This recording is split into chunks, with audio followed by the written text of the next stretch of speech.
point to rehab. I've been to rehab a couple of times, and they take you to these either summer camp or hospital themed yoga studios so that somebody with a diploma, I assume, can tell you to be mindful or to ride the wave or some bullf. Boop.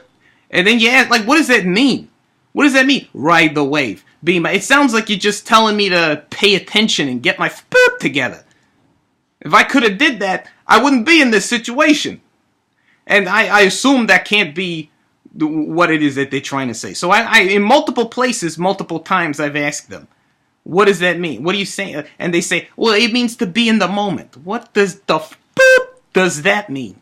It means which is why I think that being an addict isn't a disease in the medical sense.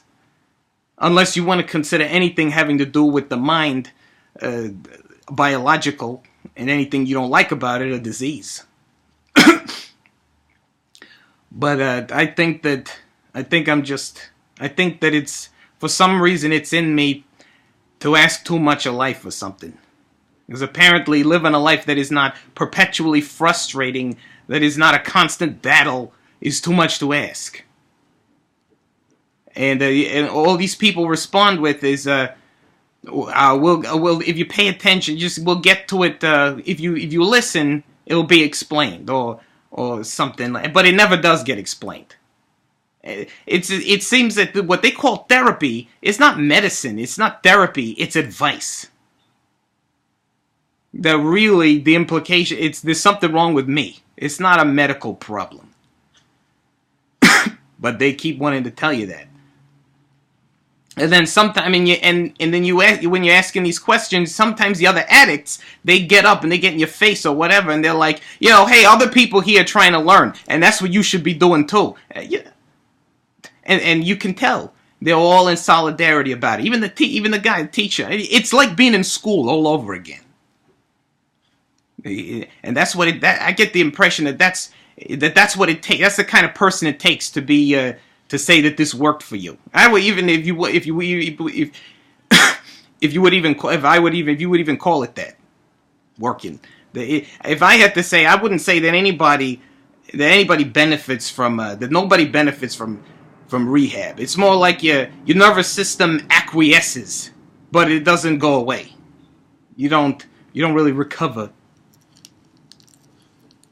You change, but you got to be the kind of person who's either desperate enough or scared enough, submissive enough, complacent enough to just be sucked in by the theatrics of this, because that's all any of this boop is to be whisked away to this strange place, to this institution where some guy with a diploma is gonna tell you to get your boop together, basically, with some strange language, and then clinical language, and you're supposed to just like, oh, I'm the addict, I'm the sinner, or whatever. That's all this is. It's just this persistent, perfidious, ubiquitous, strifling, tripe-ridden, mortal folly, life-affirming bull. Boop.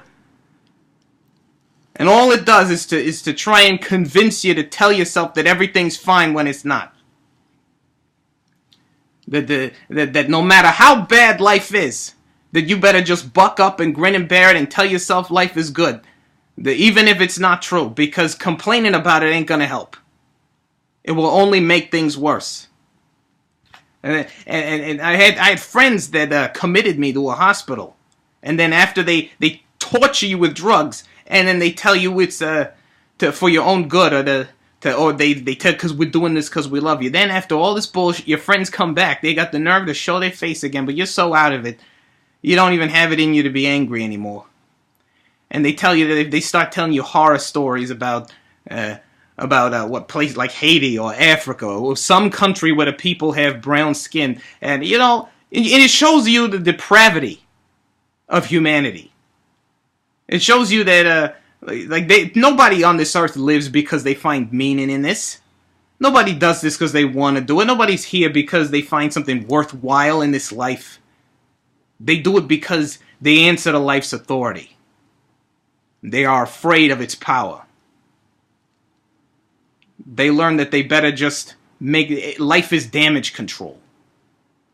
The Buddhist said life is pain. Life, to the Americans, life is damage control. and that's probably and you have to be the kind of person who just goes along, who succumbs to the authoritarianism of gratitude. It's one thing to have a solemn reverence for the possibility of loss, but it's not gratitude till you add "so shut the boop up" to the end of that. And that might be a lot of the reason, probably is very well a lot of the reason why I'm in this predicament. Because I don't give a boop who you are or what authority, whether it be God or nature or government or whichever that you answer to or act on the behest of. If I ain't taking no bull boop from no jive turkey in front of a blackboard or whiteboard or behind a podium for that matter. and then they tell you, sometimes they tell you, well that's your problem. That you're not connected. They tell you you're not connected. No, what they mean is that you're not obedient. Because what is that? What does that connect me? Connecting me, you got to be part of a group. And to be part of a group, what does that mean? You got to follow the rules. Such bull. Well, I mean, look, I'm not saying that I make the best decisions. I'm not saying I don't regret it. I'm not saying be like me. I'm not saying that the road I've taken is honorable. But if you want me to change, if you want me to make an amendment to my outlook on the world or the way that I conduct myself in that world, you better damn sure give me a better reason than it's going to hurt, it's going to be painful, you're going to die, or people don't want to be around you. If my refusal to compromise myself with society means that I can't be connected with it, fine. If that means that the gods or nature or whatever, the government's going to perpetually punish me with addiction and disease and incarceration, so be it. Good love passed to the grave.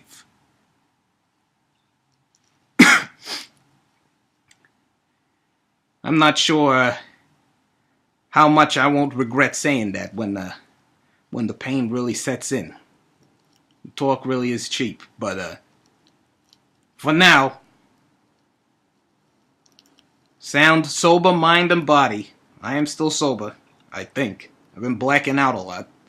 I couldn't tell you what I've actually been doing, but I don't smell alcohol on my breath, though it's possible that I've become anesthetized to the scent. But my ex-wife don't smell it. None of the people I've been talking to smell it. I was talking to some of the older folk around the building that my wife lives in. Then one of them has a lot of pain. She takes medication for it, and she says, but nothing lasts forever. And she kind of winks, or gives you not the wink, but a kind of sardonic, humorous flourish, if you want to call it that, to the way she addresses her situation. But and that's part of this delusional narrative of society, that life is somehow worth it, that no matter what, you don't walk away from life. It's such bull. I mean, her pain, like she of course she thinks it's okay. She's got painkillers, and she's still in pain. She's got painkillers, and her pain's gonna get worse. I mean, she's only in the mid-60s. It's gonna get worse, and she has painkillers. She comes from a time, she's a baby boomer. Soon enough, there's gonna be a calamity. A calamity is coming. Maybe a mass extinction. Maybe a Great Depression. But something. And I'm pretty sure by the time her grandkids live with her, or lived with her. I used to play with her grandkids. They're big now. Moved on.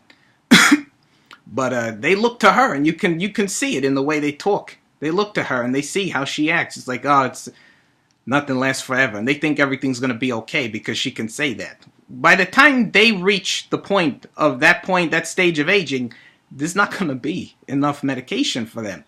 There's too many people. There's not enough resources.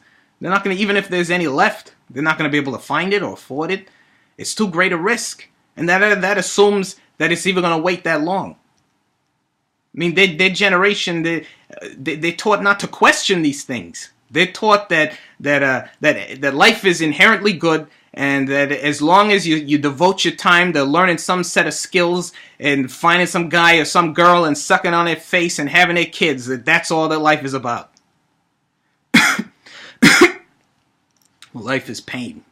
Life is dealing with pain.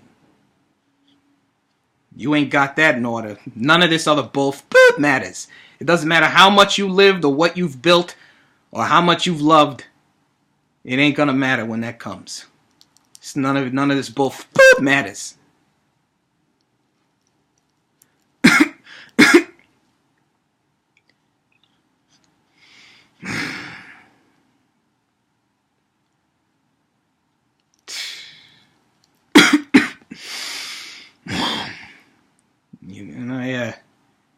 If somebody tries to tell you that life is worth it, all